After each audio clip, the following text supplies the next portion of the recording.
I'm Fatheree. This is Dave. And this is Tex-Trek.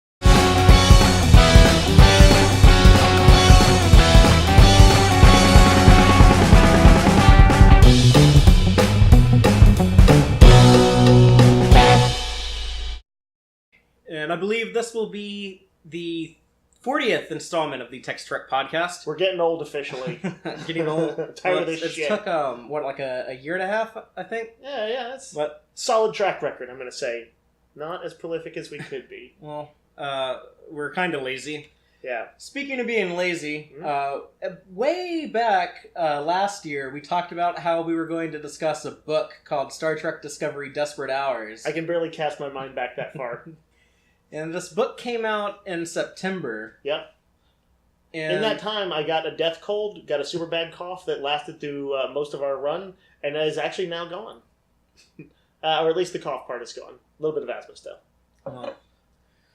We did finally get around to reading the book. Yes. And we wanted to talk about this in December or January, but that was when my computer died, and I had to get another computer, and had a few technical problems here, but at long last, the Tex-Trek review of Star Trek Discovery Desperate Hours. So here's the thing. Even though we're a little late to the game with this, I feel like there's not a ton of people who read Star Trek novels. They're not as big as Star Wars novels.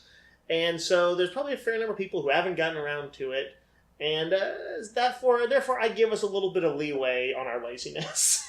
And if you're one of those people who haven't gotten around to it yet, stick around because we'll let you know before we get into spoiler territory. But it's going to happen. Yeah, we'll get into the spoilers eventually. And if you're also just someone who is never going to read this book, don't lie to yourself. You know if you're going to read it or not. And if you're not, you might as well stick around because we'll go over the story and we'll let you know all of the things that happen in it. But that said, we'll get to it in a minute. But I'm going to just very broadly suggest read the damn book. It's good. It is a good first Discovery novel, and just as a very bare bones thing, I feel like it's got some insights that a few times I felt even had a little bit more depth than the characters revealed on the show, like with Saru and a few other things, or at least did during the early half of the show.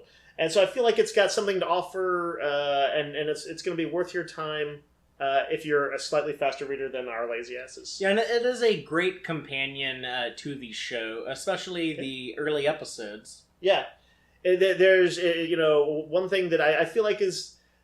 let me just ask this. I know we're going to kind of talk broad thoughts in a minute, but did you feel like the voices felt like the show? Yeah.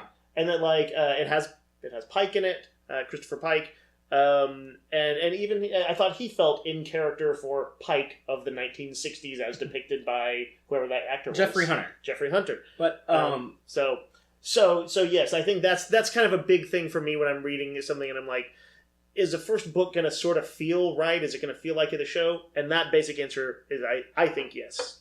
Well, and that is a typical thing to happen with tie-in material. Is that, especially the early stuff, because it's made at the same time that the property is in development. Right. And that things change and it does feel a little off. But I've told you the story of the early DC comics. They did a mini series of Star Trek Next Generation before the monthly started. And that mini-series is bizarre. It's almost not quite the level of Gold Key comics to the original Star Trek. The bickering... The Bickleys were a couple that lived on the ship, and I'm sure that was when they thought there was going to be more made of the families on the Enterprise. But they were like an arguing couple, and that was their thing. They were humanoid, but had these cheesy little capes. And they also met Santa Claus in one issue. Word. And Santa Claus was an alien. So, this does not have that problem, I guess, is the point I'm trying to make. Yeah, but before we get into the story of the book itself, I do want to talk about on just how this book got made and why it got made. Yep. Right before we did this, I listened to the Literary Trek podcast that actually interviews the author David Mack. And it's called Literary Trek? Yeah, and I'll post the link to that specific podcast episode because... I kind of know one of the guys on there, Dave Gunther, and he's really cool. And he's given us a Tex-Trek shout-out before, so... You're such a star fucker. Yeah? I'm the star. He's trying to fuck me. Oh, okay, yeah. No, he actually, his channel has, way more subscribers than us. But, anyway. Let's kill him. The way that this originally got in development was when Brian Fuller was involved with making Star Trek Discovery. He wanted a tie-in novel that would have Burnham and Spock in it and kind of show a little bit of that history. And I believe it was the writer, Kirsten Beyer, who's in charge of all the Star Trek Discovery tie-in novels. She's a staff writer on the show. She's co-writing the Star Trek Discovery comics. I think she's the one who chose David Mack. And he's written a lot of Trek novels, but I think he's one of the things he's really well known for is the Vanguard series of novels, which is, he hates for it to be described this way, I've heard, but it's basically Deep Space Nine, but in the original series era. It is a space station, and it's kind of that's super cool. Yeah, and it kind of has a little bit more DS9 type storylines. So in other words, a little bit more morally gray than we were used to in TOS. Yeah, and you're dealing, instead of dealing with like the Cardassians and the Dominion, it's with the Romulans and the Klingons. Oh. And they have like spies. I'm gonna totally freaking read this series because that sounds up my alley. We've talked about this on here before, and you said that, and you still haven't read it. Yeah, but I do that all the time. That's actually nothing unique. But no, I want to read these with you because I've heard a lot about them for years. And I've just never gotten around to it. But he was, and I can kind of see how that has some similarities to Star Trek Discovery. Mm-hmm. And he was chosen to write this novel. And I guess we'll go ahead and get into how it was released 2 days after. Have you read any of David Mack's other books? No. I don't think I have either. I have. I think he wrote some of I think he wrote the Star Trek Corps of Engineers that way back Microsoft released only as ebooks. This was like late 90s, I think. And I've read some of that. Oh, that's interesting. They were they any good? Yeah. I feel like I've read something else by him, but I don't know what it was. It might have even been... Does he dabble in other franchise art? He has his own series of... I think it's something like kind of magical. It reminds me of like Hellblazer comics or what's that? His own urban fantasy, Dresden Files? Yeah, like kind of like Dresden Files-ish. Although he'd probably get mad if we were like... I don't think he likes his work being compared. Nobody likes to hear that they're like this, but with something added. Anyway, I don't think I've read... I might have read like one book by him, and I seem to remember liking it, but most of my Trek books that I read were more like 80s, early 90s era, so... Yeah, well, a lot of those books suck from that time period. I disagree. Well, we'll cross that bridge at a later date, but... Sure.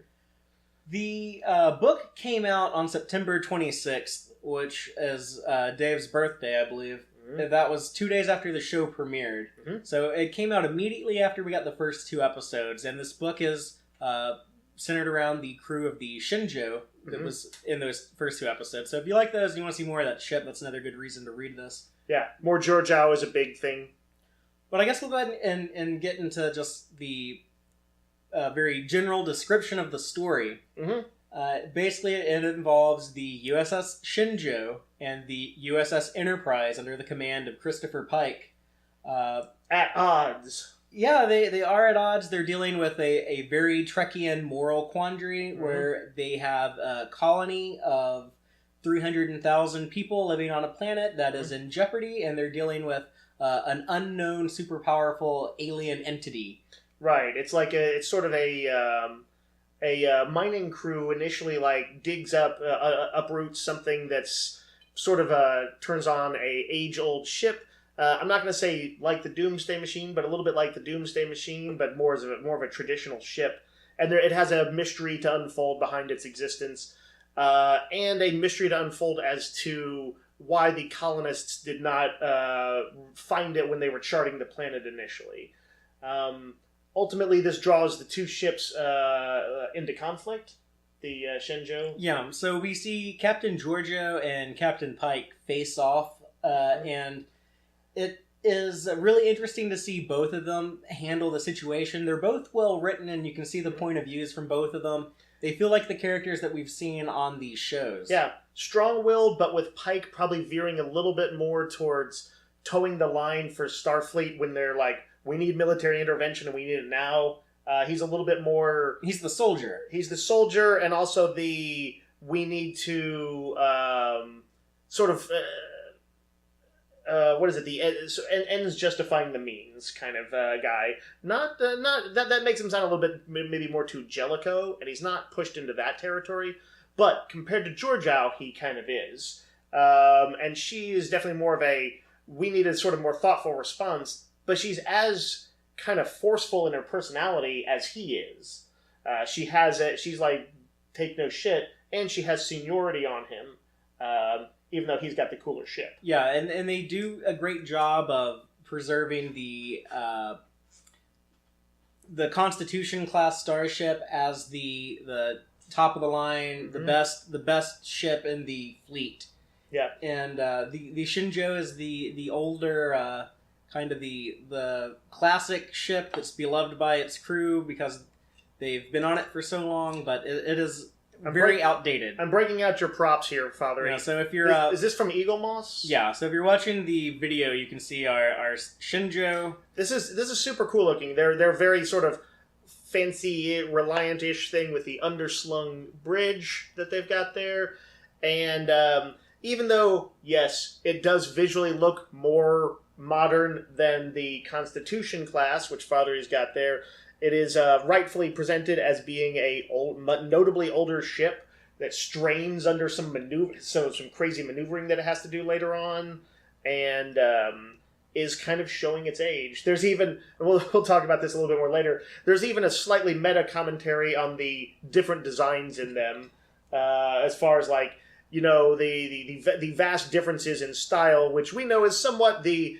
wanted the Discovery art directors wanted to do their own thing, but at some point Spock has to make some observations about it, and he justifies it. So if you're a little worried, if you felt the need to like sort of figure out why canonically they look so different interior, Spock will be there for you. Yeah, this book is a great example of how to try to work some of the he's a great team player, and yet it did at no point did I feel like the book was like existing only to do that, or right. like that was its primary goal. But it is, if you're if you're a person who even like I've had a little bit of this where it's difficult to reconcile the visual departures of Star Trek Discovery from what we know to be canon. Yep. But this book does kind of help marry it all together. And just speaking of Spock, Mm-hmm. a lot of this book is about Michael Burnham and Spock, kind of foster sister and brother, meeting each other for the first time in years, and it gets into both of their backgrounds. Yeah, and that both of their kind of similar but different problems with their father figure, or father, the literal father in Spock's case.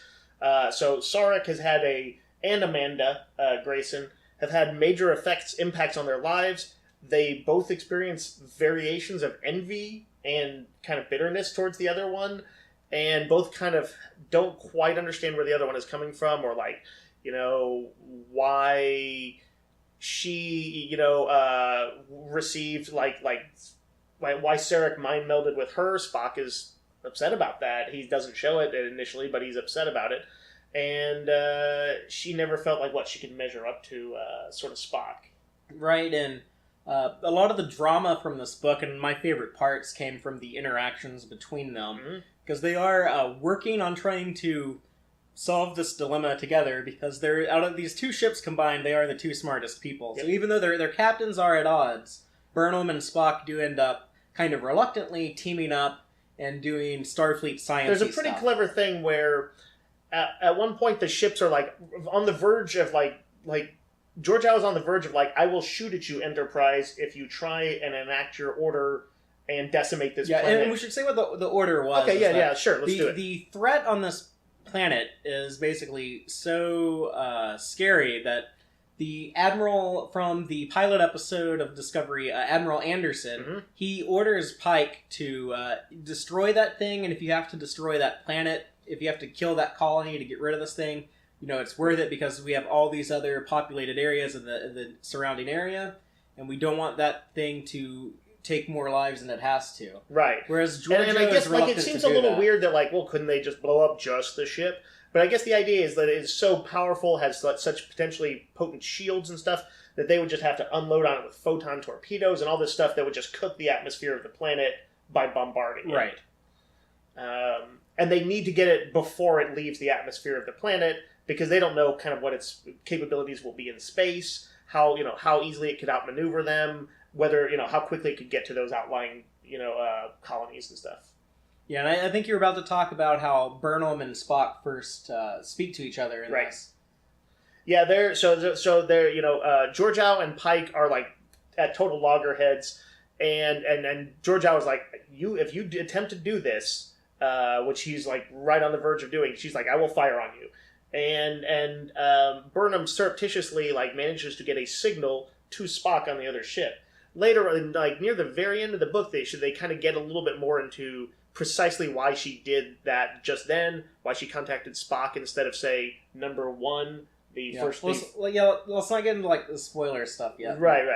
And anyway, but she cleverly gets in touch with Spock, and they kind of form a very quick makeshift plan that could alleviate the tensions, and it this kind of cleverly allows Pike to save face and not look like he's standing down, even though he's been given this direct order from Starfleet. It gives him an out, and they're like, okay, let's pursue this. And so essentially she and Spock kind of go down to the surface to join a few other teams, but to kind of spearhead investigating the ship up close and personal. Yeah, and so you have this kind of tension because you have these two crews that are kind of at odds because their captains both think that they have the right idea on how to handle this. Mm-hmm. And at the same time, you have personnel that are trying to work together. At the same time, you're dealing with these colonists, and the colonists on this planet are kind of assholes. They're definitely assholes. There's some shady stuff that they're doing, too. So Think Burke from Aliens. There's a lot of that sort of corporate combined with, like, I'm going to say extreme sort of libertarianism. Yeah, they seem to be people that left the Federation to go start their own colony, and they're trying to... They're extremely resistant and distrustful of the Federation infringing on them in any way. Yeah, they don't need a big brother getting into their right. business interests. They're trying to mine this planet and exploit its resources for their own gain. Mm-hmm. But just before we go into, like, a more detailed, spoilerish... summary of the story, mm-hmm. what would be like your hot take on this? Did you like it? We mm-hmm. recommended it earlier. Like, why do we recommend this? Right. So my baseline thing is that, first of all, I felt like I was slipping into the show and that it was almost like a lost episode. Maybe what I would say might have been a 2-parter, or maybe even 3 parts, depending on how much time. I think you could condense it into 1 episode. Yeah, you probably could. There really isn't that much that happens. It's a very simple story. If there's a criticism to be had, it's that the story is a little Star Trek tropey. We've seen a lot of lost weapons and lost, from ancient civilizations even, I think.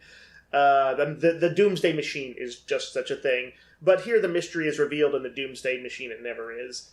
And but I felt like I was with the crew. It was interesting getting insight into some of those people who did not survive on the Shenzhou. There's just random background crew members, but like their navigator, their science officers. Pretty much everyone you saw in those first 2 episodes on the Shenzhou is a character in this book. Yeah, and a lot of them, they don't get enough time to really be fleshed out too much. But they are. But it's clear that they read the Bible for the show. That David Mack read the Bible for the show and did what he could to kind of give him a little bit of personality. Well, that's interesting, because one of the things I learned earlier was that David Mack, while writing this book, and keep in mind that Star Trek Discovery was delayed a few times mm-hmm. before it finally came out, as I'm sure we all remember. Right. And so he kept getting more. That's how we knew it was going to be a bomb, which it was, and that's why we don't do this podcast anymore. That's why I got renewed for a 2nd season. Yeah, and it was a huge hit. David Mack was given, more and more time to work on this book, and he was also in communication with Kirsten Beyer and therefore the staff writers, mm-hmm. and had a way to go back and forth and talk about these characters on the Shenzhou, mm-hmm. and he ended up having an influence on how some of those characters were, like Kayla Detmer, who is on Discovery now. And she will, at some point, she's going to become a more notable supporting character. She's already on her way. It was a David Mack creation. Huh. They were like, we cast this actress as a helmsperson, but she didn't have a name, she didn't have anything else. And so he made all this stuff up. In the book, they explained that she's German. She's mm-hmm. from Dusseldorf, I think. Mm-hmm. And she's in the podcast I listened to, he goes into like some more detail. I don't know if they'll incorporate this in the show, but he says like she's a bisexual. So she's very adventurous. She'll try any type of food. So, and a lot of the other characters, like there's this engineer character on Shinjo named Wheaton, and he not spelled like Will Wheaton. But I was never sure if it was similar to that. I was not sure if it was an homage to or not. It seemed. I think it was just a name. It was just like a generic white guy name. Yeah. But David Mack came up with this backstory for him that he came from a broken family, and because of that, he's had like this obsession of trying to repair everything, and that's why he's such a good engineer. Right. That, by the way, is a slightly dodgy, on the nose bit of character conceiving, I would say. But no, like when these characters only have like a few paragraphs of dialogue in the book, like you can't. You need things that are kind of a little bit of like, I'm not gonna say gimmicky, but slightly gimmicky sometimes. A little bit of a hook, a decided hook. I'm just saying, I don't know that if like the notion of like, oh, I like to take care of my friends, I like to repair things, repair relationships, therefore I'm an engineer. That's a little bit of a stretch for me. But I will say that that was somewhat interesting. But then mainly I was there to see Burnham, Spock, Georgiou, Pike, and we haven't talked about Saru. And Saru, who I felt like they had some very interesting insights and a little bit of internalization of his thoughts that gave me kind of a greater understanding, notably than I felt like I had from the first few episodes. By the end of the season, I felt like I knew him pretty well. But from those first few episodes, I was like, I can't quite pin him down. And I felt like the book had him right out of the gate, pinned down, and kind of a little bit more interesting than he was even on the show. Yeah. And we can get like a little bit of his background, because one of my disappointments in season 1 is that we never really delve into Saru's history too much. We don't never flash back to his home world or visit it. And the book has a little bit more information on there, and it's getting into his head, like the whole idea. In fact, reading this book, or when we started to read it, was right when the show was started, and I felt like I didn't really initially get how his threat gangula worked. Yep. Then, like, when I read the book, it made more sense to me. It's like, oh, it's like Peter Parker's Spidey sense and Spider-Man. Yep. And, when he's beaming in through the transporter, and he says he really likes being transported because when he's in Tangible, he feels safe. He feels like nothing could attack him. That was one of my favorite early bits in the movie, or in the book, was that complete opposition to Dr. McCoy, of course, who famously hates transporters. Yeah, he was a guy who's like, hey, for a minute, nothing at all can touch me, and in a very literal way, and I'm like, that makes total sense. He also has several other occasions later on when he teams up. He has his own little mini team up, and I won't go too much into detail on it yet, but with one of Pike's crew. But at one point, there's like an exploration of a cave, and as I recall, he's like, the cave is like a more natural thing. He's like, oh, I feel safer in here too. Getting away from exposure is a general thing for him, and you realize he's kind of always struggling with that. So if he seems a little prickly, if he's a little bit, pessimistic and stuff like that, it's probably because he's kind of always having some sort of, I'm not going to say an anxiety attack, but he's like always a little bit nervous. And we also get to see more of his relationship with Burnham. That was something that I didn't really understand in the early Star Trek Discovery episodes. And after reading it in here, it made so much more sense to me that they had a rivalry, that they kind of didn't like each other. And one of the key things we should talk about that's set up very early in the book is that Georgia's executive officer, some Andorian guy, and the second officer, they're leaving to go to another ship. The Andorian's going to be a captain now, and he took the second officer to be his number one on his own ship. So there's a vacancy for the first officer and second officer. And Georgiou is ordered by Admiral Anderson to try out Michael Burnham as a temporary first officer.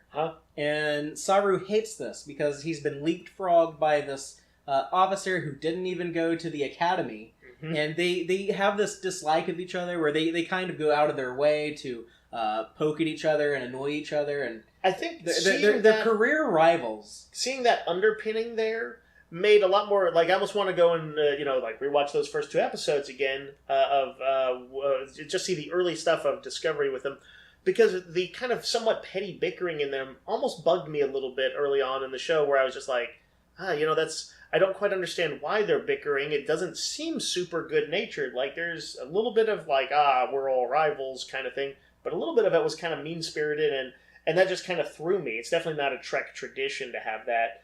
Finding out the kind of underpinnings of it made it all make a lot more sense for me. Yeah, so you think if you rewatch that now, you'd be more... I might be more satisfied with it, yeah. It's a case of the book notably adding something to it, and I don't think the book should have had to do that. I do kind of wish it had honestly come up a little bit in some stronger way in the show. But, be that as it may, that we knew that they were working somewhat closely in conjunction with the comic writers, the novel writers, anybody who was going to have a part in telling the story, and more so than some other shows do. And so, yeah, this provides the background for that. So I get the feeling that we're both recommending this book because of the exploration of the characters and just getting in those characters' heads like you can't do in TV. Right. It's prose has a little bit of magic going on there. Is there anything besides the characters that makes you want to recommend this book?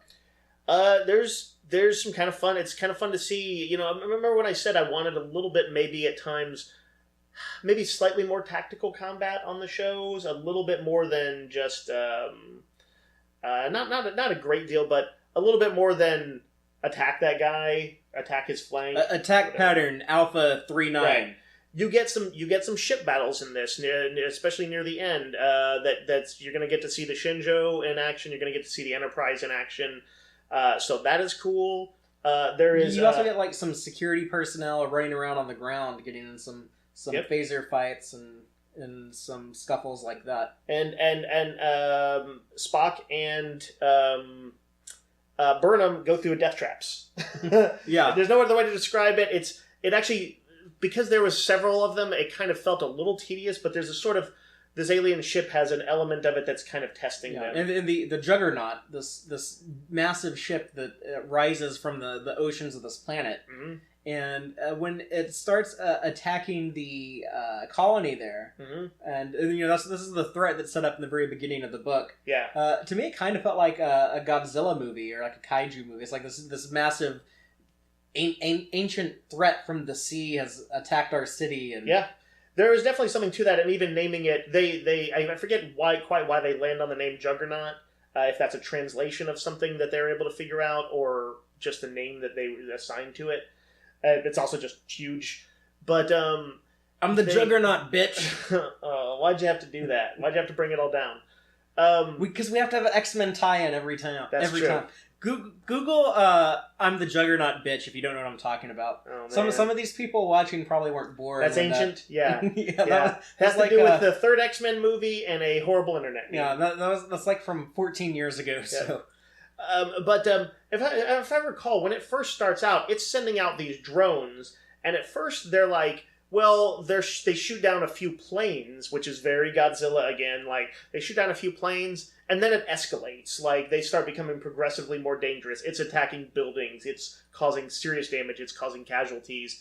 And they experience something of the same deal when it becomes more of a real ship-to-ship fight later on in the book, which is like, oh, hey, we think we got it under control. Oh, shit, it just ramped things up, and we do not have this under control at all. So there's some good tension in there, and like you say, it does have the feel of, like, a big Godzilla thing at first, but there's mysteries to be had in it as both Burnham and Spock assess it, and I think, can we say who Saru has his team up with? Yeah, he's teamed up with Number One, or Una, as the Trek novels call her sometimes, but Majel Barrett's character from The Cage. Right.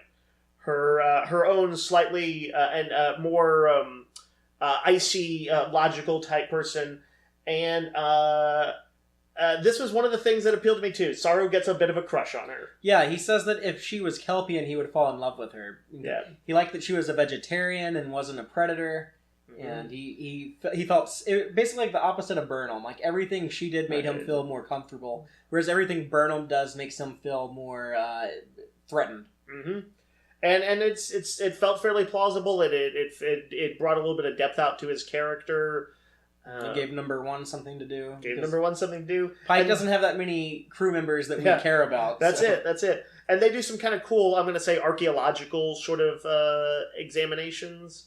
So maybe a little bit of techno-babble thrown in there as far as how they do or don't translate things and use the ships, but all within Trek bounds, all within Trek norms. And the other thing that I would kind of recommend this book for is that I really like David Mack's writing in like this TOS type time period. Mm-hmm. That's like the dialogue. He kind of like really nails the more military side of Starfleet. Yeah. No, but not to the point to where that kind of takes over and it becomes like Battlestar Galactica or something. Right.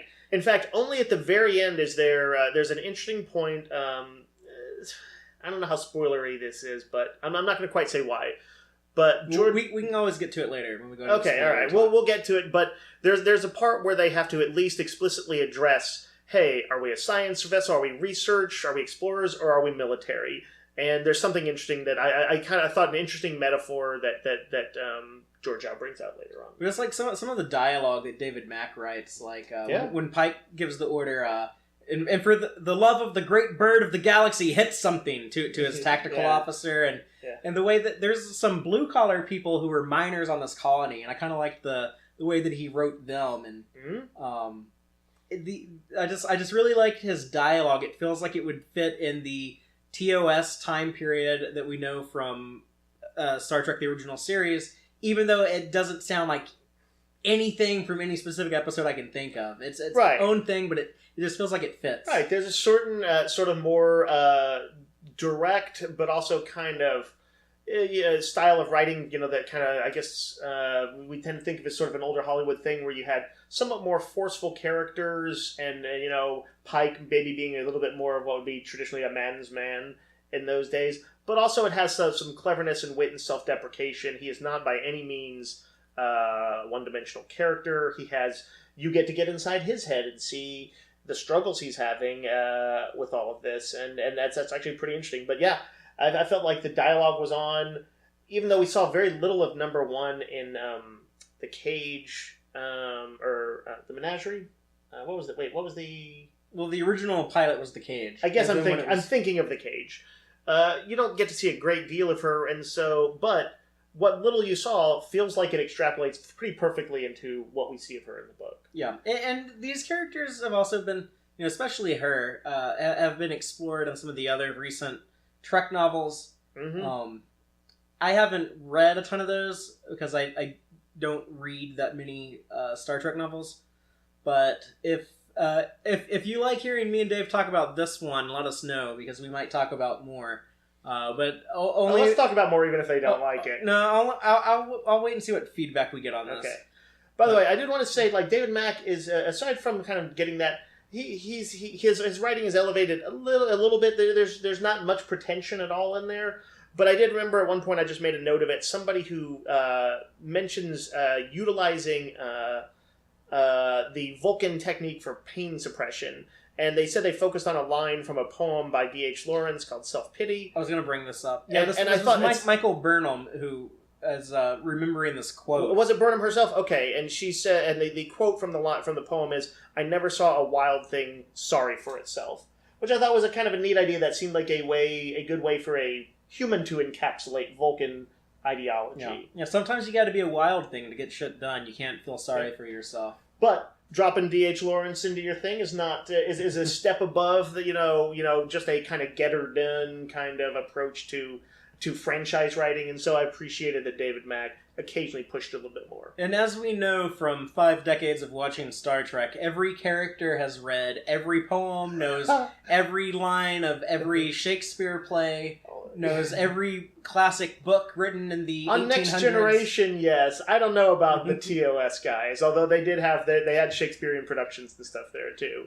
That said, this is the only time that it comes up in the whole book, I think, that poetry is dropped. Yeah. So, except for the part where she's dropping beats.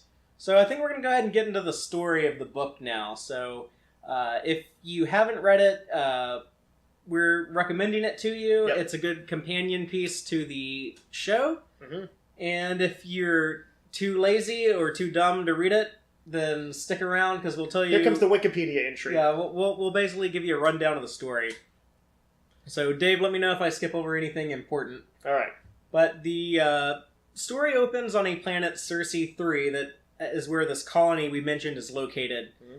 And there's a mining rig out in the ocean, and suddenly this massive object comes up from the waters, and they have to abandon their rig. Right, and a bunch of people get killed. Yeah. One shuttlecraft makes it out. They go into the mainland and into the capital city of this colony. The colony is 300,000 people. Mm-hmm. And so not exactly a small colony. Yeah, and it's controlled by this governor who is kind of a bitch. Yeah. And their city gets attacked by these drones that leave the object is what they refer to as the Juggernaut. It's a giant insect-like... I kind of, well, the way it was described, I kind of picture it as like a giant turtle shell looking.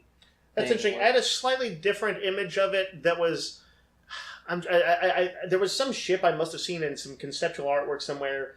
Was it green, by the way? I don't know if they explicitly said that, but in my head it was green the whole time. Maybe because they've even just said insect or something like that. And I think I was almost picturing. This is. Oh man, I'm gonna blank on what I was picturing, but I think I felt like. You know how the Romulan bird of prey in Next Generation era looks? Or the warbird. The warbird, yes. The D-Deridex class right. warbird. Minus, I still thought of it as sort of a long, roughly cylindrical thing, but that it had some, like if you took the wings off of that, kept the sort of beaky front, and had that more extending with some details along on a longer length. I hesitate to say about cigar shape, sort of, but with some detail and changes in it. That's what I was kind of picturing in my head. Not quite the turtle shape. Yeah, I don't know why I was thinking that. But... Yeah. Well, here's the thing. Like, a lot of times when I'm reading, like, in sci-fi novels, unless they really want to make a point of it, you know, ship design things are often described kind of loosely. They're like, you know, they'll refer to fighters as being, like, wasp-like, and you're like, okay, I got a quick idea. It's kind of lean and fast and has some pointed parts on it. I get it. I don't know if they ever went into a great deal of description on it, other than to note that it had specifically a symmetrical bent, which suggested something about the aliens' way of thinking, which they later exploit.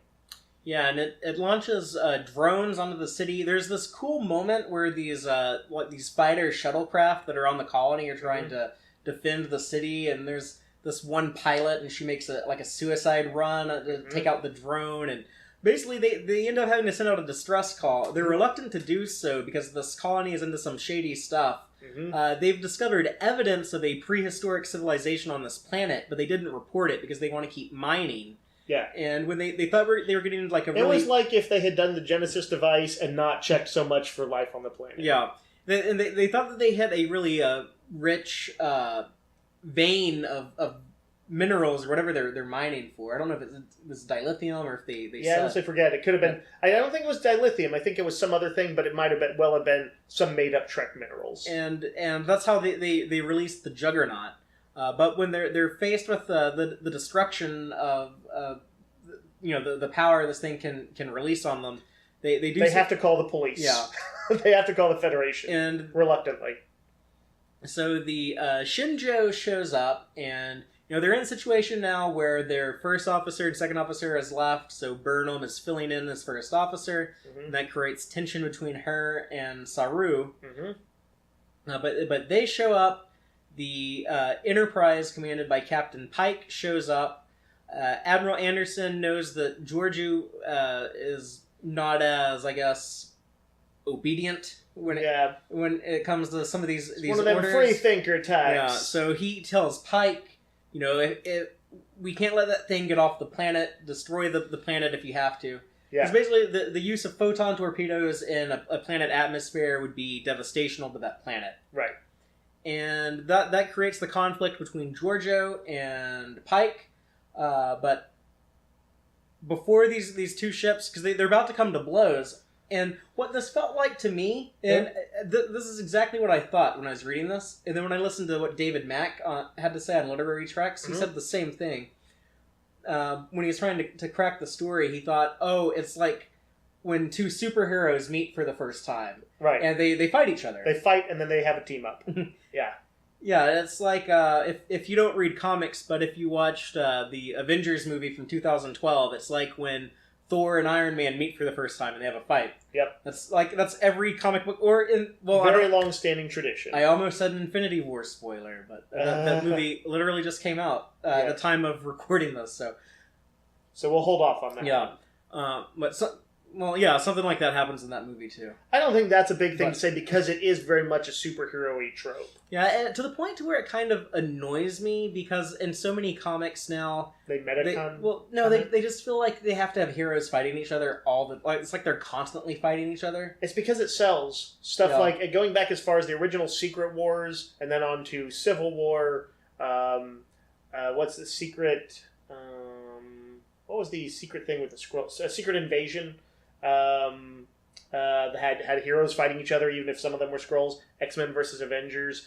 It definitely, Marvel realized it sells. It's not just Marvel, though, because I reread Jeff Johns' Throne of Atlantis, Aquaman. I'm sorry I'm talking about Aquaman on a Star Trek podcast. Don't you apologize for one moment for talking about Aquaman. Aquaman is actually a great character. Aquaman is a great character. I never could understand the hatred for him. But I think Super Friends jokes got out there, and there was no turning back at that point. But in Throne of Atlantis, which is a very clear, like, kind of heroes versus villains, the Atlanteans are attacking the Earth, or the surface. Even in that, like the Justice League starts fighting each other a little bit in that. You know what I think? First of all, it's a tradition that goes back at least to Stan Lee's era in the 60s, the Marvel Revolution and all that. And I think sometimes because the heroes are more vibrant than the villains, or tend to be, just because they get so much more screen time, it's exciting to see. It's exciting to see them at loggerheads. And it does sort of like... In its way, it is sort of an allegorical or metaphorical representation of how, like, you and I could have an argument, but we're not going to get in a fist fight. But it's more visually exciting in a visual medium if we do. So, I was reading an old comic from, like, the 80s that had the Thing in it, and he got into a fight with Captain America. Because he was like, I need to do this thing real quick. Cap, I don't have time to listen to you try and talk me out of it. I'm going to fight you instead. It seems crazy. You think you would always listen to Captain America, but here's the Thing, ready to fight. Not kill him or anything, but ready to fight him. He can be a bit of a knucklehead sometimes. Right, exactly. And I think that's the notion, is that it does still reflect real, in a larger-than-life way, the way people get in fights with friends. So that's my general philosophy. Well, how did you feel about... It is a little overdone, though. You're right. You're not wrong. Yeah, but it's not overdone in Star Trek, though. Not yet, no. Anyway. So how did you feel about the trope of, by the way, the Federation being the thuggish military types is a much worse trope for Trek. Even though it's supposed to be an idealistic future, but the Federation gets it wrong a lot of times. There's still bureaucracy and all that, and still militants.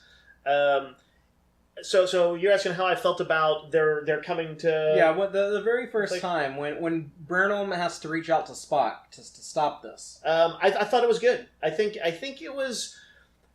I like the... To me, it felt more TOS-y because it's the kind of thing TOS did. One of my favorite episodes as a kid was the Doomsday Machine. And here was, crazed Matt Decker on his Moby Dick mission to destroy it. Completely at odds with Kirk and the crew by the end of the episode, but still a sympathetic character. And so I always like those ideas. Characters on redemption arcs are interesting to me. And it doesn't reach that level in this. Instead, it's a little more next generation-y in the sense that it is more people who have like minds. That they're both people of good intent, and they just literally have like kind of opposing orders or a little bit different. Their ethics differ enough that they're going to have to kind of back it up with some force to make their points. So I felt it fit the kind of slightly more rough and tumble TOS era that it reflected. Are you recreating the two ships facing off against each other? Is that to scale? No. Okay. But the looks roughly to scale. The cool thing that happens that stops them from actually shooting each other down is Burnham comes up with like this back channel way to contact Spock at his science officer's station on the bridge. Yeah. And it is, by the way, definitely a early reflection of what she will do in the very first episode of Discovery when she's like, I'm going to take things into my own hands. Yeah, when she has her big famous mutiny against Captain Georgia. This is like a little testing of what will become that. And there's some things that Georgia says near the end of it that I'm going to say come back to bite her on the ass. Yeah. Because she's, I mean... we'll get to that at the end. Yeah. But I really like this moment because the whole time, I'm excited to see Burnham and Spock talk to each other. Because as soon as you're 50 pages into this book, the Enterprise shows up. They hadn't really talked about it before the book came out. Mm-hmm. So as soon as I know the Enterprise is in the book, I'm like, oh, well, I really want to see Burnham and Spock. I want to learn more about their history. Yeah. And so that was kind of a big event in the book when Burnham and it's actually and some Spock of the stuff that communicate for the first time. Some of the things that occur between them is so big that I feel like they'll almost have to acknowledge it when they do the TV show, and I don't know if they will. There's usually a distinct sort of separation of church and state, or whatever, in between those different mediums. But I kind of would like them to, because something big does happen before the thing is done. Yeah, and they could definitely use any of this stuff in the show if they wanted to. Right. He could casually say, Saru could. Well, he would know that they've met. But somebody like who wasn't there say, "Oh, you've met Spock," and she could say, "Yes, in fact, blah blah blah happened," and or vice versa. And, it's still a painful memory or whatever. So you wouldn't have to do more than a line or two to acknowledge the events of the book. Yeah, but Burnham is able to convince Spock to get Pike to lay off a bit. Yep. How exactly did that play out? I forget exactly what it was, only that she probably preyed on. She is a smart person. She knows how to push buttons sometimes. So one of the things she's doing is trying to give Pike a way out to save face, or is it Georgia who kind of pulls that off? But she knows Spock is logical, and I think she said, "Hey, there's mostly bad outcomes for this: destroyed ships, destroyed planets. But here's something that could potentially save it. Here's a logical and superior solution." Hadn't she figured something out about? She figured out something about the Juggernaut object that they had been something that they had been missing, and I honestly forget specifically what it was. Oops. But it's essentially it's sort of a, hey, I think maybe she knew that they had a timetable that that it was not going to activate too immediately, so there's enough time for an investigation. And I don't know if she was basing that. This is a weird thing to mention, that's what it was. In Independence Day, how Jeff Goldblum is like, oh, these signals are getting closer, and we this is the communication between them, and we know when the signals reach certain point, that means attack and destroy the Earth. Yeah, they figured out that the way it was releasing drones was it was the increments were in shortening. Right. She'd done the math and it figured something out with that. But basically the two ships agree to cease hostilities, and they end up sending down some people to investigate the Juggernaut, to investigate some of the underground caverns on the planet. They send down medical personnel, including Dr. Nambu, who we saw in the first episode of Star Trek Discovery. He was the Shinjo medical officer. And also a dentist on the Shinjo, who I'm not really sure why he's in here, but his name is it's kind of Greek sounding. Spyropoulos. I don't know how you pronounce it. Spyropoulos, I was reading it, but yeah, it looks like Spyro the Dragon plus Greek. He really wanted to go down as part of the medical team. So right, and they're like, "Sorry, you're a dentist," but he pushes his way in, and then of course comes to regret it because shit hits the fan on the surface. Because these colonists figure out that they better hide what they've been doing, and so there are some hostilities between the colonists and the Starfleet personnel, and ultimately some hostages taken. And this is also where we get Saru and Number One exploring the caverns of this planet, and they find some hieroglyphic type stuff. Or arguably, they make one of the big breakthroughs of knowing what the deal is with the Juggernaut. Yeah, they find out it's history. Full history. Yeah, and it's kind of cool because they find hieroglyphics depicting its devastation of the planet eons ago. And they're able to, I think, use that. They're like, hey, we can actually... there's depictions of stars or something on these walls. We can roll back the clock from this perspective, figure out where... 9 million years. Figure out where the planet was then, where these stars were. We can kind of determine some stuff and find out... And ultimately, it, leads them to understand what civilization this was, which then they can like look in the Galactic Wikipedia. Yeah, the Turian dynasty. Yeah, and they can find doesn't out what it exist is. anymore. But yeah, they're able to determine that these like cave paintings or hieroglyphics or whatever they are, basically was telling the species. There's a primitive species that existed on this planet, and this giant ship, the Juggernaut, came here to judge them to see if they were worthy to enter the Turian Empire. Right. And it's like, basically, it seems like they put them through rather cruel tests, probably, which I would imagine killed people, potentially kill people and stuff. I'm guessing not many planets survived, and even if you survive, it means like you get to become a slave. Yeah, 75% of your resources have to be given to the Tyrian Empire or dynasty, and it didn't sound fun. Yeah, super horrible, and they didn't pass, and it devastated them. And the definitely suggestion is that this had happened to many planets.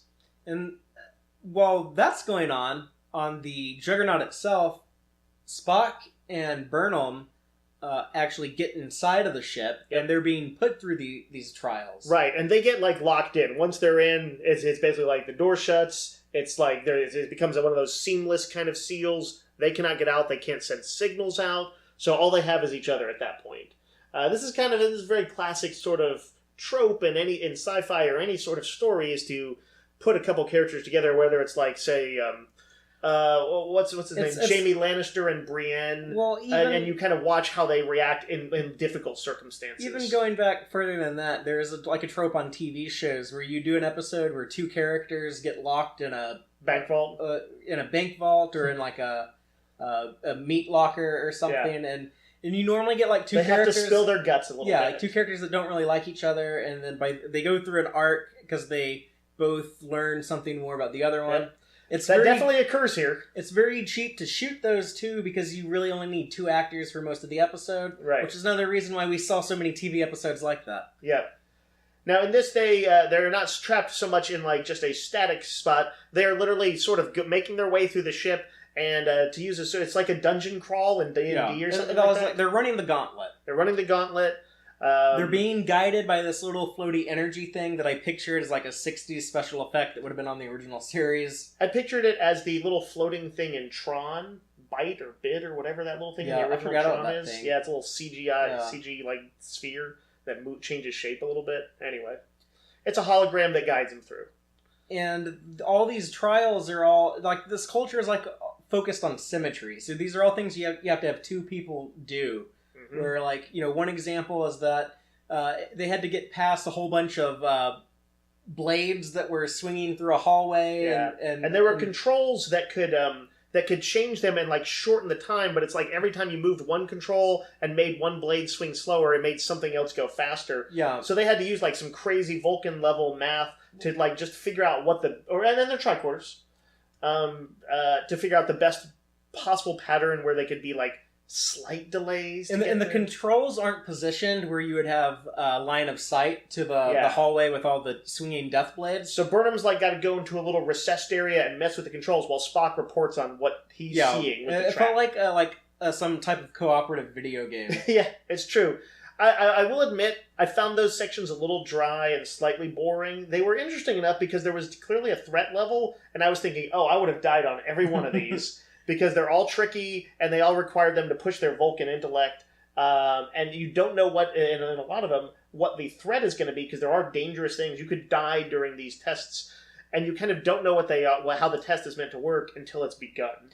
And it does get to something really interesting, but we'll leave the Juggernaut for a minute and just talk about, in orbit of the planet, the Enterprise and Shinjo still have this conflict because the clock is ticking. They know that the Juggernaut will leave this planet soon, and Pike is like, "Hey, I have orders not to let that happen."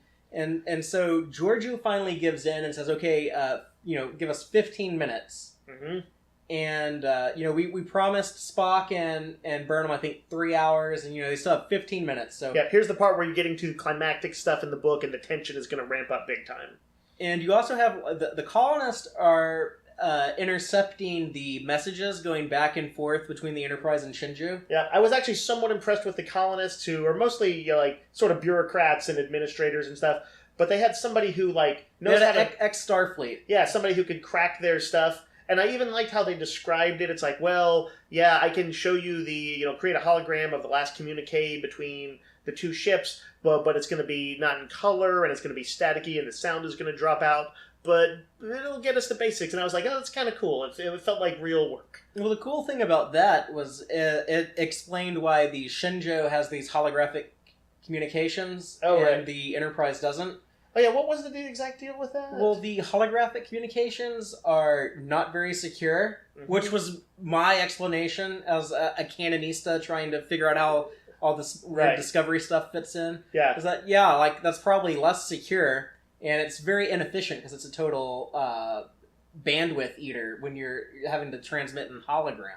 So the Enterprise with the 2D screen... My assumption would be bandwidth, like their speeds are so fast that bandwidth, stuff like that would be negligible. Well, on the show, the holograms are glitchy and they cut out, so there's obviously issues with it. I guess so. But the colonists learned that, whoa, these ships are talking about destroying our colony. Right. And so they start taking the medical personnel hostage, including Dr. Nambu and the Enterprise Chief Medical Officer, Dr. Piper, who we saw in the cage. Right. He was drinking from a flask with what's his name with Pike. Yeah, he wasn't drinking in this episode, but they said that he was bruised up and it looked like he didn't go down without a fight. So I thought that was cool. He had a little bit of that proto Dr. McCoy country doctor, like you better get your hands off me. And the clock is ticking. These colonists have hostages. And Burnham and Spock. Their goal, incidentally, in having hostages is like if you're going to scorch this planet and it looks like you might, then you will be killing your own people doing it. So just know that you're going to pay a price. So they're just trying to get any leverage they can to save their own skins. And we already know that they're morally loose. Yeah, shady. Shady would be the way to put it. Completely unscrupulous in other ways. Yeah, but. Spock and Burnham are clever enough that they're able to complete all of these trials until they get to the final trial where there's a fork in the road. There's two different corridors that go to two different sets of controls that they're going to have to operate synchronously. Right, but they will not be in visual contact with each other, and they're like, every single other trial prior to this required us to be talking and communicating directly. And now suddenly they're going to split us up. They're like, why are they doing this? How can we possibly pass it? Because previously they've had to do super precision controls, like I do this, you do this.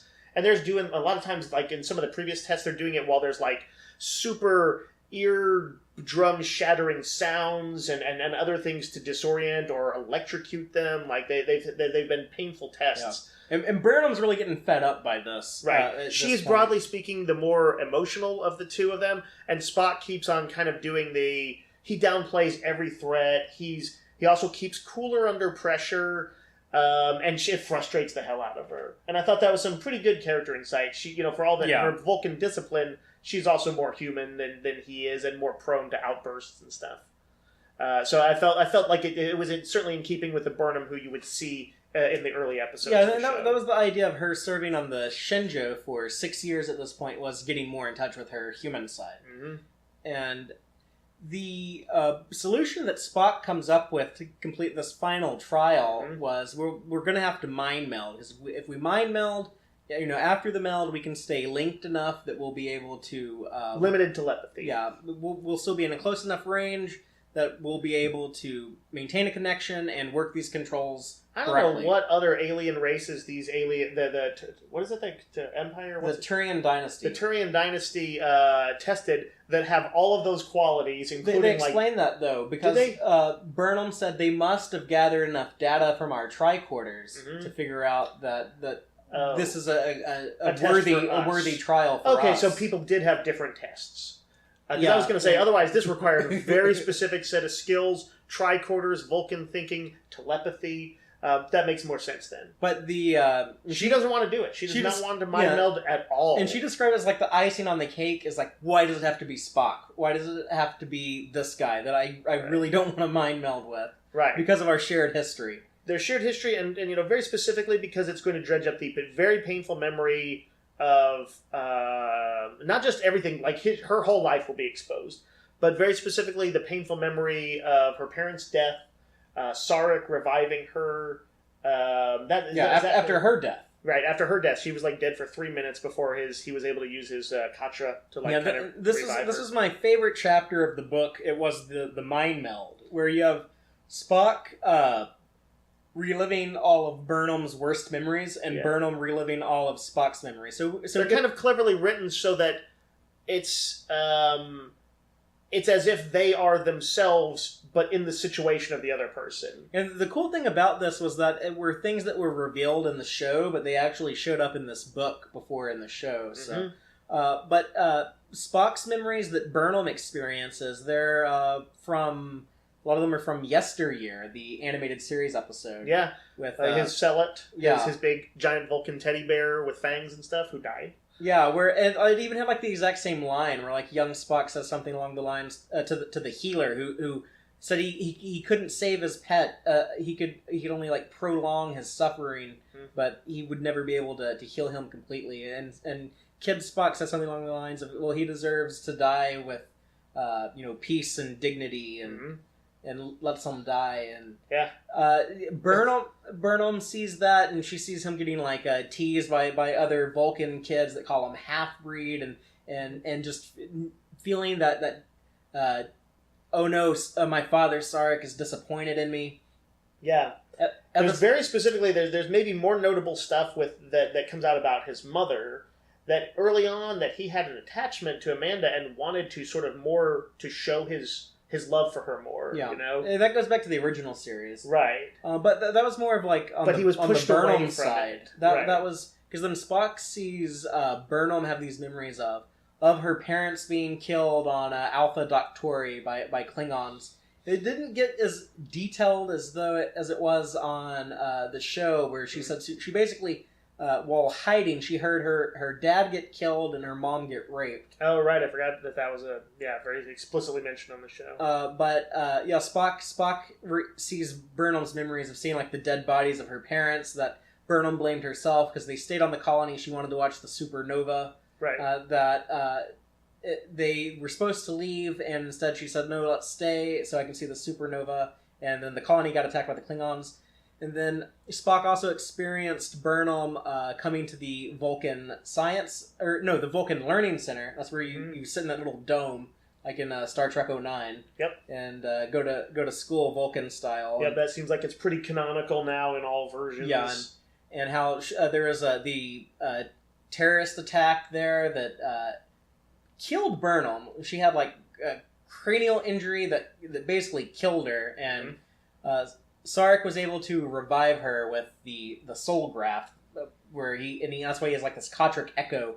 They actually like come face to face with part of Sarek's Katra in their mind meld. Right. So there's an interesting experience, but there is a moment in there essentially where, even though it's not Sarek, it is a true representation of him, and so it's like Sarek, Spock, and Burnham all in the same room talking for a little bit. Yeah, and basically, Spock sees that like. Amanda, while raising the two of them, and Burnham was like a good bit older than Spock, but Amanda had this very close mother-daughter relationship with Burnham, and Spock was jealous of that, and Burnham saw that, oh, well, Spock's not the, the person I've been comparing myself to all this time, this like the ideal Vulcan son. It's like, oh, he feels like all these shortcomings now. Both of them feel like they failed Sarek. Yeah, that kind of becomes like their commonality that allows them to put their differences aside and have empathy for each other. Right. She tells him something later on, which is a huge thing, which is she's like, Sarek may never be able to say this, but he's like proud of you. That he is impressed with what you've done. She's like, it may come later or it may never happen at all, but he does feel that way. And also Sarek himself gets some... It's mentioned that, I think, isn't it Spock, to gain his father's approval, he kind of laid off his closeness, his mama's boyness with Amanda to better fit the Vulcan ideal of his father. He always felt like he couldn't love his mom back because his whole life he wanted to prove he could be as good of a Vulcan as a full-blood Vulcan. Right. Nice job, sir. Completely destroyed your son's mind. But through the mind meld, they are able to sync up. They complete the final trial. They get into the core of the ship, where the AI on the ship lets them know, okay, you're worthy. You can elect to join the Tyrian dynasty. Right, yeah. And meanwhile, while this is happening, the ship is like activating. It's full on engaging with like blasts and stuff that are kicking the crap out of the Shenzhou and Enterprise. But the Shenzhou and Enterprise are doing, a little bit of what I'm going to say is the old Borg fighting stuff. Oh, well, can we find the bandwidth of their field to maybe get some shots through? It's not exactly that, but something like that.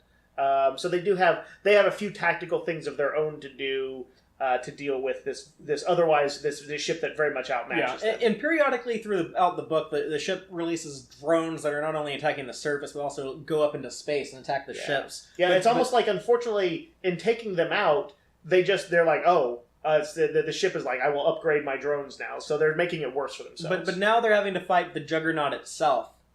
And the only reason why they're able to defeat it is because on board the Juggernaut, Burnham and Spock, they're in the core of the ship. They're able to set their phasers on overload and create an explosion in the ship that damages it. Yeah. And they're only able to do that because the ship has to draw enough power to protect itself after the Enterprise and the Shenzhou do get some nasty hits in that cut through its shields and do some major structural damage. So as soon as that shield drops... You know what I pictured, by the way? This is kind of hilarious, because at first I thought they were going to shoot their phasers and not overload them. I was picturing the scene in Pulp Fiction where the dude pops out, takes all the shots at John Travolta and Samuel Jackson, and then they look at each other, and then they look at him, and they both draw their guns. Because Spock and her, she's like, the force field just dropped. And they look at each other and they take out their phasers, and I'm like, oh my god, they're gonna Pulp Fiction that motherfucker. That would have been cool. I wish they had done that, but instead they did the more logical thing of overloading their phasers to make the biggest explosion possible. And what I loved in this climactic battle is that they do keep in mind that the Enterprise is the big badass ship. Yeah. And they talk about how this big blue continuous streak phaser beam is shot out of the Enterprise, and how it's devastational to the Juggernaut, and the Shenzhou crew is like, oh, that's what the new phasers can do. Right? Yeah, they are suitably impressed. But they do defeat the Juggernaut. It loses all power. It begins to fall back down to the planet, and instead of letting it crash and kill all the people on the surface, it's essentially going to hit like the ultimate nuke of the mother of all nukes and still destroy the planet. But the two ships still working together use their tractor beams and are able to get a hold of it and keep it from falling down to the surface. Mm-hmm. At this point, there's nothing left for the colonists to continue to be assholes about, because they did everything we wanted them to do. They saved us from the monster ship, and they didn't kill us all. So we might as well surrender our hostages and just accept the consequences of what we've done. I will say, I was a little disappointed that which had been a pretty major subplot was kind of resolved. Like, once the big stuff happened, they're just like, yeah, they just gave up. And somebody even comments, like, one of the crew members is like, well, that was anticlimactic. Yeah, Gant, the tactical officer on the Shenzhou. And I was like, did they run out of pages or something like that? That one seemed a little weird to me. I felt like the governor of the planet had been a sort of forceful personality throughout this. She had like, if nothing else, she had stones, and she was like willing to take on the Federation and kind of to in pursuit of her, just getting out of this.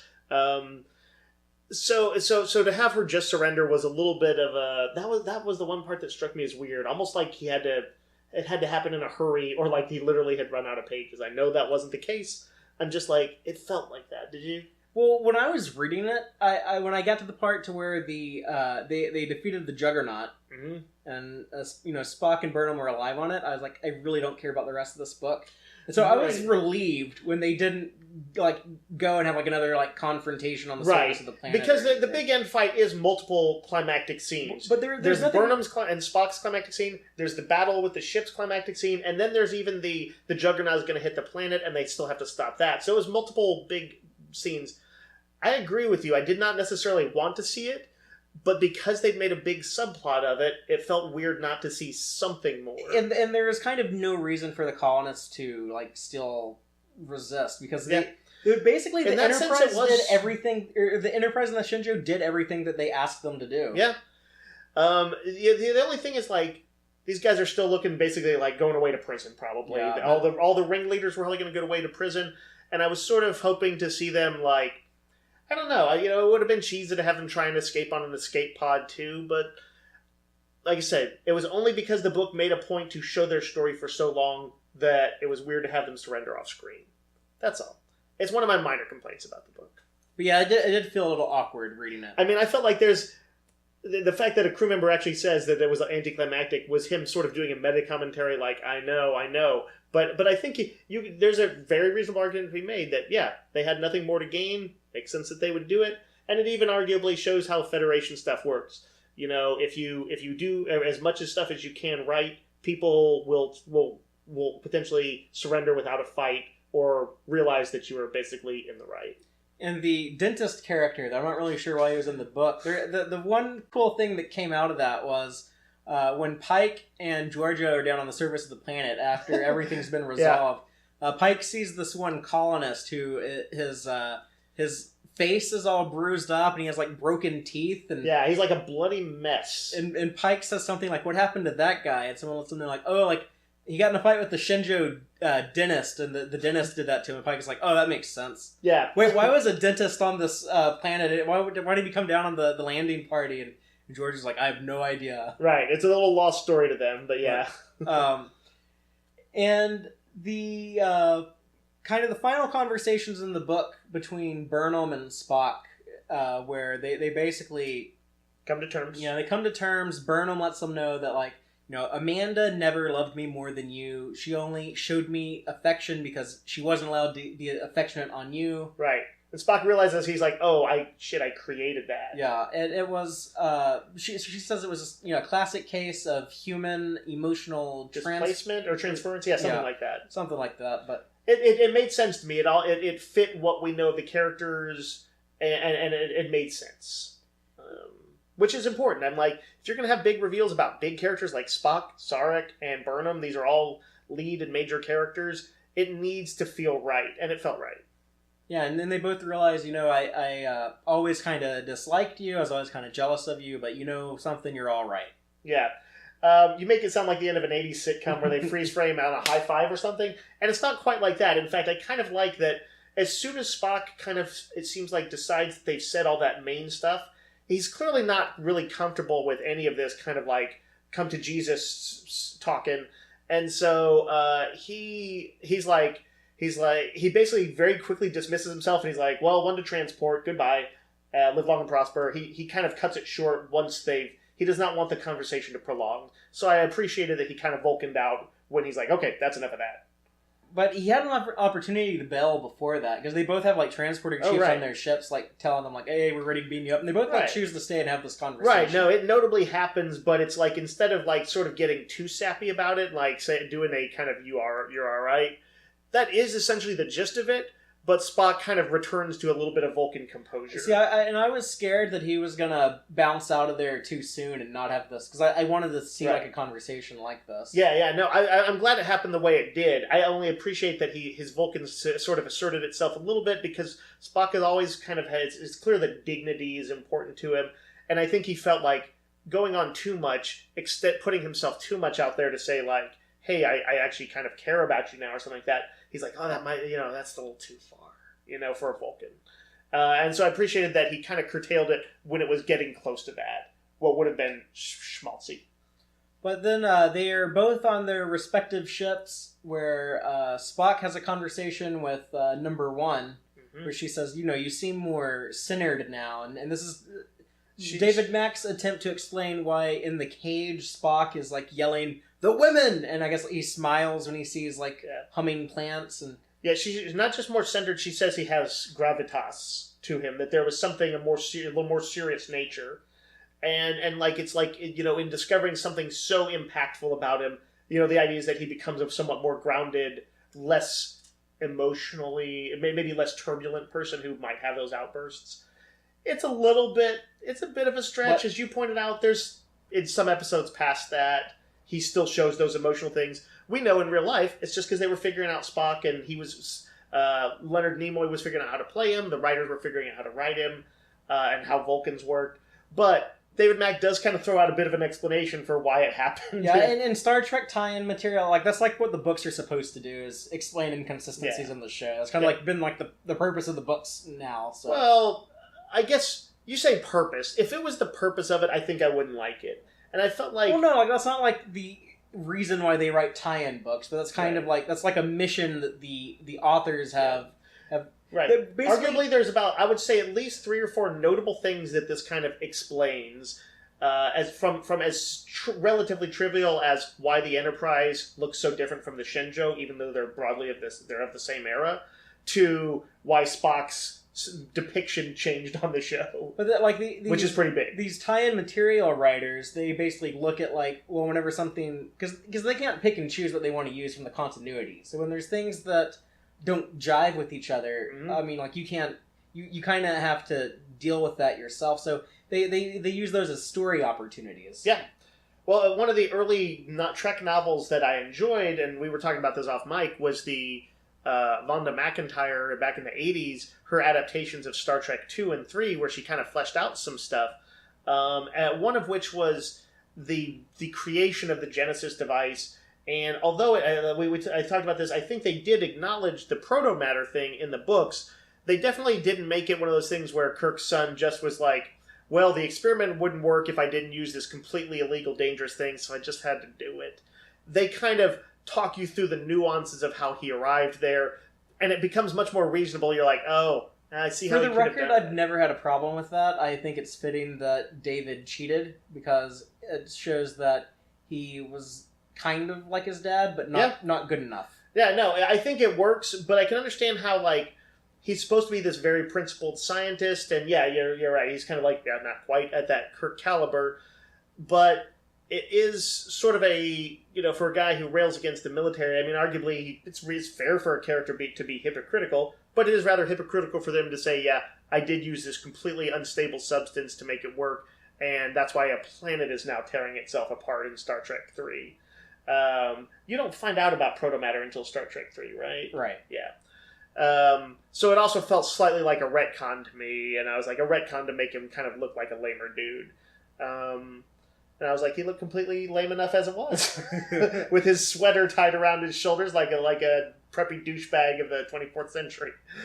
Back to the book. Back to the book. After Spock has this conversation with number 1, he goes back to his quarters. And I thought this was really interesting. He decided that what he learned about Amanda and Michael and their relationship, and how he never got to feel that love from her, it was so traumatic, and it just milked so much emotion out of him. And then, Vulcan can't have that level of emotional baggage. Mm-hmm. So he had to go into like a Vulcan meditation and basically erase that from his memory. Yeah, he sort of pushed it away. And he didn't want to do it, but he said he had to do it because it's the Vulcan way. Do you think that's cheap or anything? Do you think it meant that they could do a big development and then they erase it? No, because just to do a satisfying scene where he found out something that otherwise... I mean, I don't think it would have hurt if he kept that knowledge. I don't think it was necessary that they did that. I think it was just more of a creative choice. Right. It's dramatic and sad to see that after all this, kind of learning these very sort of what one might think of as human things about himself, about how his relationship with his parents worked, that he chooses the Vulcan side, which we know he is always in pursuit of, that still overrides everything else, and he decides that, to think clearly and stuff, he needs to kind of get rid of it. And that's the last we see of Spock in the book. Yep. And then... Burnham has a notable scene with Georgiou. Yeah, then Burnham is called to the captain's ready room. Fully ready to be rebuked and demoted. Yeah. For her initial thing with Spock. Yeah, and basically Georgiou is asking her to explain herself. Mm-hmm. And ultimately she says, she's like, yeah, I know it was wrong, but I felt it was the I don't know if she uses the term logical, but the best possible solution to avoid bloodshed. And then notably she says, and I would hate to say it, but I would do it again. Yeah, and she even said it wasn't the most logical option, because also could have contacted Commander Una. Right. And but I reached out to Spock instead. Right. I think she knows that Georgiou is going to see through BS from her, And so she confesses that she picked Spock because she doesn't quite maybe tell her everything, but she's like, well, our familial relationship, our loose familial relationship made me think that it might work better. And, she says, basically, like, I'm ready for whatever, repercussions this has. And Georgiou says, well, I like the way you think. I think you're a competent officer. You've really proven yourself over all these years. And with your performance on this mission, I want to make you permanently the first officer. Mm-hmm. And Burnham's surprised, and so the book is the secret story of how Burnham became a first officer. So it's a ways getting there, but that's what it is. And the conversation basically leads to Georgiou saying, keep thinking like that. Mm-hmm. Yeah. And the irony of that is because there's the big mutiny that happens right like year after this in the timeline during the first episode of Star Trek Discovery. Like for them to go in, film a new scene right before Georgiou dies. Michelle Yeoh can film this, a flashback to that, and where she's like, "Oh shit, I did say that." Oh, where she's just like, "Ah," and then she dies. Yeah, but that is Star Trek Discovery: Desperate Hours. You can see lots of big action, but also it's some pretty intense character building stuff. And like I say, I did enjoy all of the little moments that were meant to kind of explain away little bits of continuity. They didn't explain the Klingons thing because there's no Klingons in this one. But maybe at some point they can explain away the ugly Klingons. Yeah, if that doesn't happen in the show, it will happen in a book or something. But that's all we got. If you enjoyed our discussion on this, by all means, let us know. There are other books we can talk about. There are other Star Trek Discovery books we can talk about. There is another one out now called very similar to Desperate Hours. It's called what's it called? Something Drastic Measures. So, that's a little dangerously close. You got written by Dayton Ward, and it tells the story of Georgiou and Lorca. Years before Star Trek Discovery, going after Kodos the Executioner. From the original series episode, The Conscience of the King. So, I think they are generally doing well with here is interesting, forceful personalities from multiple series put together, or in this case, not multiple series, but characters who did not, that we saw, interact much in the show until we saw the Mirror Universe. But with a backdrop of like something from Trek continuity. Here, I guess, arguably, just the appearance of the Enterprise was the Trek continuity. There, you've got Kodos as the big tie-in. I think it's a pretty winning formula. You don't want to, like, every single book hopefully won't be like, this is the story of, the first, Cyrano Jones. Cyrano Jones. I was about to say Cyrano de Bergerac. Cyrano Jones or whatever. I don't think they need to do that to everyone, but it's not a bad way to get me hooked. Yeah, so if you want to hear us talk about that, let us know, and we'll go ahead and sign off. But until next time, live long and prosper, y'all. Thank all of you so much for checking out this installment of Tex-Trek. I hope you enjoyed it. Please be sure to like our YouTube videos and subscribe to our channel. Audio-only version of episodes are available at our website, www.tex-trek.com. Please check out our site, especially if you just want an audio-only podcast. We have that available for you. Y'all can also keep up with us online. You can follow us on Twitter at TXTrek, or you can check us out on Facebook at www.facebook.com/tex-trek. Please, by all means, let us know what you think by dropping a comment anywhere you see fit. We definitely want to hear your feedback. Let us know what you liked and what you would like to see more of, what you would like to see differently going forward. If you want to email me directly, go ahead. I can be reached at fathereeactual@tex-trek.com. Thank all y'all again. Take care.